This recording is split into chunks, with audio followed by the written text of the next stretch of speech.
ഒരു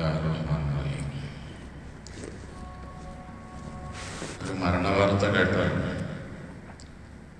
നമ്മൾ പറയാറുള്ളൊരു വാചകമാണ് ഇന്നാലില്ലാഹി വ ഇന്നാ ഇലൈഹി റാജിഊൻ. നമ്മളെല്ലാവരും അള്ളാഹുവിൻ്റേതാണ്, അള്ളാഹുവിലേക്ക് നമ്മളെല്ലാവരും മടങ്ങേണ്ടവരുമാണ് എന്നാണ് അതിനർത്ഥം. അങ്ങനെ പറയണമെന്ന് ഖുർആൻ നമ്മളെ പഠിപ്പിച്ചിട്ടുണ്ട്. ഏതെങ്കിലും ഒരു മുസീബത്ത് വരുമ്പോൾ ഇത് പറയുന്നവരാണ് യഥാർത്ഥ വിശ്വാസികളെന്നും അവരാണ് ക്ഷമാശീലരെന്നും ഖുർആൻ പഠിപ്പിക്കുന്നു. പക്ഷെ ആ മുസ്ലിമീങ്ങളുടെ മരണവാർത്ത കേട്ടാൽ അങ്ങനെ പറയേണ്ടതുണ്ടോ? മുസ്ലിമിൻ്റെ മരണം കേൾക്കുമ്പോൾ മാത്രമാണോ പറയേണ്ടത്? ആ വിഷയത്തിൽ 3 കാര്യങ്ങൾ നമ്മൾ മനസ്സിലാക്കണം. ഒരു പ്രാർത്ഥന എന്ന അർത്ഥത്തിലാണെങ്കിൽ, മഗ്ഫിറത്ത് പാപമോചനത്തിന് വേണ്ടിയുള്ള പ്രാർത്ഥന എന്ന ഉദ്ദേശത്തിലാണെങ്കിൽ ആ മുസ്ലിമീങ്ങളുടെ മരണവാർത്ത കേൾക്കുമ്പോൾ അത് പറയാൻ പാടില്ല. അവർക്കൊരു പാപമോചനം ലഭിക്കുന്ന ഉദ്ദേശത്തിൽ പറയാൻ പാടില്ല. കേവലം മരണത്തെ ഓർക്കാൻ വേണ്ടിയും അള്ളാഹുവിലേക്കുള്ള തിരിച്ചുപോക്കിനെ ഓർക്കാൻ വേണ്ടിയുമാണെങ്കിൽ അമുസ്ലിമീങ്ങളുടെ മരണവാർത്ത കേൾക്കുമ്പോഴും ഇത് പറയുന്നതിൽ കുഴപ്പമില്ല, പറയാവുന്നതാണ്. രണ്ടാമത്തെ കാര്യം, മുസ്ലിമീങ്ങൾക്കുണ്ടാകുന്ന നഷ്ടം ഏതൊരു നഷ്ടത്തിന്റെ പേരിലും നമുക്കിത് പറയാം. നബി സല്ലല്ലാഹു അലൈഹി വസല്ലമയുടെ വിളക്ക് അണഞ്ഞു പോയപ്പോൾ നബി തങ്ങൾ ഇന്നാ ലില്ലാഹി വ ഇന്നാ ഇലൈഹി റാജിഊൻ എന്ന് പറഞ്ഞു. എന്നിട്ട് പറഞ്ഞത്, മുസ്ലിമിനും മുസീബത്തായി തോന്നുന്നതെല്ലാം, അവന് പ്രയാസമുണ്ടാക്കുന്നതെല്ലാം അവന്റെ മുസീബത്താണ്.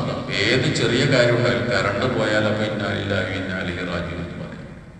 അപ്പൊ ആ അർത്ഥത്തിൽ മരണപ്പെട്ടു പോകുന്ന ആളുകൾ, ഇപ്പൊ രാഷ്ട്രീയ നേതാക്കന്മാര്, മന്ത്രിമാര്, നേതാക്കന്മാര് ഒക്കെ മുസ്ലിം സമുദായത്തിന് ഉപകാരമുള്ളവരും അവരുടെ മരണം നമുക്കൊരു പ്രയാസവുമാണെങ്കിൽ അവർ മരണപ്പെടുന്ന സമയത്ത് ഇന്നാ ലില്ലാഹി വ ഇന്നാ ഇലൈഹി റാജിഊൻ എന്ന് പറയാം. കാരണം അവരെ കൊണ്ട് സമുദായത്തിന് ഉപകാരം ഉണ്ടായിരുന്നു, അവരുടെ മരണം നമുക്കൊരു നഷ്ടമാണെന്ന് തോന്നുന്നെങ്കിൽ ആ വിഷയത്തിൽ പറയുന്നത് കുഴപ്പമില്ല. എന്നാൽ ശത്രുവാണ്, സമുദായത്തിന് അയാളെ കൊണ്ട് ഉപകാരം ഉണ്ടായിട്ടില്ല, അയാളുടെ പ്രസ്താവനകളും അയാളുടെ നടപടികളും സമുദായത്തിന് ഉപദ്രവമായിരുന്നു, അങ്ങനെ ഒരാൾ മരണപ്പെടുന്ന സമയത്ത് നമ്മൾ ഈ പ്രാർത്ഥനാർത്ഥത്തിൽ പറയാൻ പാടില്ല. കാരണം ഇമാം നവവി തന്റെ അദ്കാർ എന്ന ഗ്രന്ഥത്തിൽ ഒരു അധ്യായം കൊണ്ടുവരുന്നുണ്ട്. മുസ്ലിമിന്റെ ശത്രു മരിച്ചാൽ എന്ത് പറയണം, അങ്ങനെ ഒരു അധ്യായം തന്നെയുണ്ട്. ആ അധ്യായത്തിൽ അദ്ദേഹം പറയുന്ന ഒരു ഹദീസ്, ബദർ യുദ്ധ ദിവസം അബൂജഹൽ മരണപ്പെട്ടപ്പോൾ അബ്ദുല്ലാഹിബ്നു മസ്ഊദ് റളിയല്ലാഹു അൻഹു റസൂൽ സല്ലല്ലാഹു അലൈഹി വസല്ലം വന്നിട്ട് പറഞ്ഞു, യാ റസൂലല്ലാഹ്, പ്രവാചകരെ, ഖത്തലല്ലാഹു അബൂജഹലിൻ, അല്ലാഹു അബൂജഹലിനെ കൊന്നു കളഞ്ഞല്ലോ എന്ന് പറഞ്ഞു. അത് കേട്ട നബി സല്ലല്ലാഹു അലൈഹി വസല്ലം പറഞ്ഞത്, അൽഹംദുലില്ലാഹ് അൽഹംദുലില്ലാഹില്ലദീ നസ്റ അബ്ദഹു വഅസ്സ ദീനഹു, അവന്റെ അടിമയെ സഹായിക്കുകയും അവന്റെ ദീനിനെ ശക്തിപ്പെടുത്തുകയും ചെയ്ത അല്ലാഹുവിന് സ്തുതി എന്നാണ് പറഞ്ഞത്. അബൂജഹൽ